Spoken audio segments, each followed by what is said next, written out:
Salut les amis, salut tout le monde et bienvenue une fois de plus sur votre chaîne d'information préférée, Club Info. Aujourd'hui, on s'étape pour une nouvelle note d'information du côté de la Côte d'Ivoire pour revenir sur une information dont nous avons fait état il y a de cela quelques jours seulement, soit avant-hier. Nous avons parlé du fait qu'une tentative de coup d'État aurait été officiellement déjouée du côté de la Côte d'Ivoire. Cet homme-là que vous voyez bel et bien là sur votre petit écran est bel et bien le directeur général adjoint de la police du côté de la Côte d'Ivoire. Et celui-ci aurait passé plus de 48 heures du côté de la DST, où il aurait été en quelque sorte interpellé et interrogé pour une affaire de tentative de coup d'État qui aurait été déjouée du côté de la Côte d'Ivoire. Donc les informations que nous vous présentons sont bel et bien officielles. Et comme vous voyez bel et bien là sur votre écran, c'est là ce monsieur-là qui aurait été interpellé du côté de la Côte d'Ivoire. Donc l'information nous vient une fois de plus de Christian Pi qui nous fait clairement savoir qu'en ce jour, après avoir publié cette information, plusieurs personnes sont attaquées à lui dans les commentaires, lui faisant savoir qu'il est juste un menteur ou quoi que ce soit. Celui-ci là tient par cette vidéo ou alors par cette publication à rappeler à tous ceux qui semblent douter de ces informations d'être en quelque sorte plus polis et courtois. Donc, cette information que nous avons pour vous ici en ce jour, nous allons lire ensemble. Il s'agit bel et bien d'une publication de Christian Pi postée il y a de cela quelques heures seulement. Il nous fait clairement savoir que ce général de l'armée ivoirienne a été bel et bien interpellé et audité du côté de la Côte d'Ivoire, notamment par la DST. Donc, nous allons lire ensemble. On commence. Le général Dosso Siaka a bel et bien été entendu à la DST dans la nuit du mercredi au jeudi 12 septembre dernier en dépit des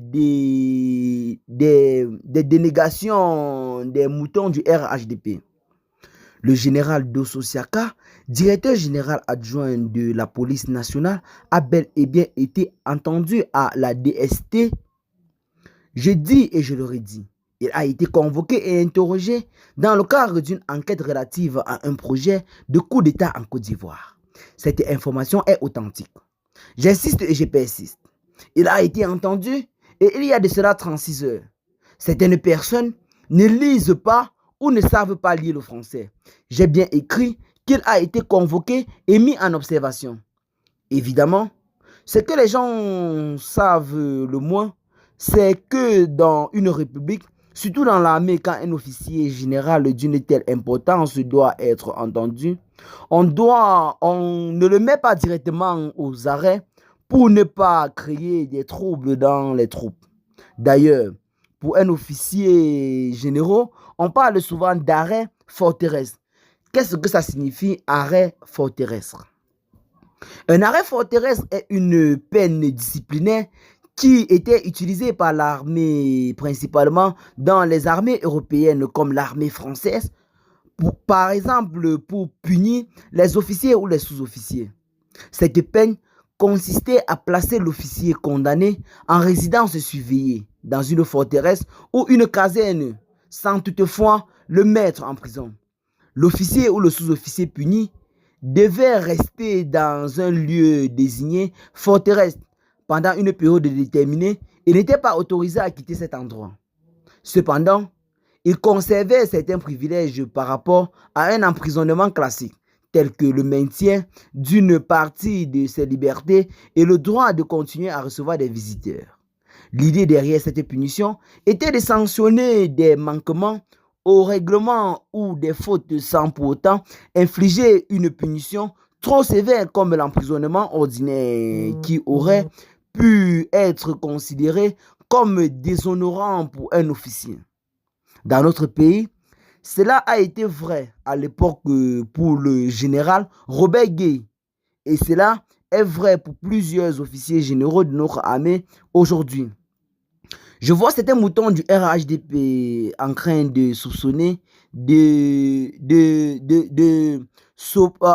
saupoudrer à ces gosiers de frétiller comme des petits vers de terre depuis mon annonce. Et pourtant, le général Dosso Siaka sait dans son fort intérieur et c'est manifeste qu'il a été convoqué puis entendu et que son téléphone a été passé au laser au crible des enquêteurs. C'est devenu une récurrence quand Chris Appi donne une information. Des gens du gouvernement viennent me porter un démenti et tentent de me discréditer. S'ils m'agonisent d'injures, s'ils ne m'agonisent pas d'injures, autant pour nous, vous, mes abonnés, vous êtes désormais habitués aux gesticulations du pouvoir pour jeter des confusions et noyer l'information. Pourtant, à chaque fois, à la fin, la vérité finit par s'imposer. Il vous souviendra que quand Chris Appi avait révélé qu'Amadou Gon Coulibaly était gravement malade, les mêmes énergumènes ont allégué le contraire. À tout seigneur, tout honneur, le vieux Rigaud lui-même est monté au créneau pour faire un appel vidéo pour démontrer que le premier ministre d'alors se portait comme un charme et que tout était beau au pays des merveilles. Résultat, juste une semaine après, Amadou Gon Coulibaly est tombé réellement en plein conseil des ministres. Autre exemple, Christian Appi a été le premier à révéler qu'Ahmed Bakayoko a été empoisonné par Téné Birahima Ouattara, dit la fiole, et que s'il ne se soignait pas, il allait crever. N'a-t-on pas vu la République de la Ouattari tout entière s'émouvoir et réfuter les faits? Il publiait des photos de Ambak en plein jogging à Paris et supposément en santé. La vérité, c'est que 3 mois plus tard, Ahmed Bakayoko mourait dans d'atroces souffrances à l'hôpital américain de Paris. Et je peux citer des dizaines d'autres exemples de ce type. Mais focalisons-nous sur 4 autres cas. D'abord, le pasteur ou prophète Eli Pada. Quand j'ai révélé qu'il avait été enlevé par des encoagulés et détenus à la DST, le régime moribond du tyran Alassane Ouattara n'a-t-il pas organisé une mise en scène en obligeant le pasteur détenu à faire une vidéo pour nier les faits? Et pourtant, jusqu'à ce jour, il est toujours dans le géol. Ensuite, l'exemple de Guillaume Soro. J'avais annoncé que la procureure générale près de la cour d'appel d'Abidjan, Madame Naye Henriette, épouse Sori, était à Istanbul pour mettre aux arrêts. Le régime a démenti, allant jusqu'à déclarer que M. Soro était à la recherche du buzz et jurait par tous les dieux que jamais un tel projet n'avait existé. Une semaine plus tard, Steve Mbiko, le cyberactiviste pro-Barbo, de moindre gabarit, se faisait arrêter en Mauritanie et ramené en Côte d'Ivoire par le Grumman présidentiel. Que serait-il donc devenu du président de Génération et Peuple Solidaire, Guillaume Kibafoy Soro, si le complot n'avait pas été éventé? D'ailleurs, le journal de Téné Birahima Ouattara, dit la fiole, n'avait pas annoncé son arrestation avant l'heure et pas méga. Enfin, le cas stratégique du capitaine Niamey Kwaku Ama, qui avait été arrêté dans le plus grand secret. Chris Appi a été le seul et unique à révéler en janvier 2024 qu'il avait été arrêté, torturé et exécuté du côté de Sebroko. Les mêmes n'ont-ils pas nié avant d'admettre sa mort? Dès lors, qu'est-ce qui vous surprend dans les aboiements des bougresses du RHDP? C'est pourquoi j'insiste pour dire que le général Dosso Siaka a été entendu le jeudi 12 septembre dernier à la DST et c'est une information authentique. Il se trouve que l'exposition au grand jour de l'affaire a fait grand bruit au sein de la police. Le pouvoir a dû reculer et n'est pas allé jusqu'à l'arrestation formelle de ces derniers.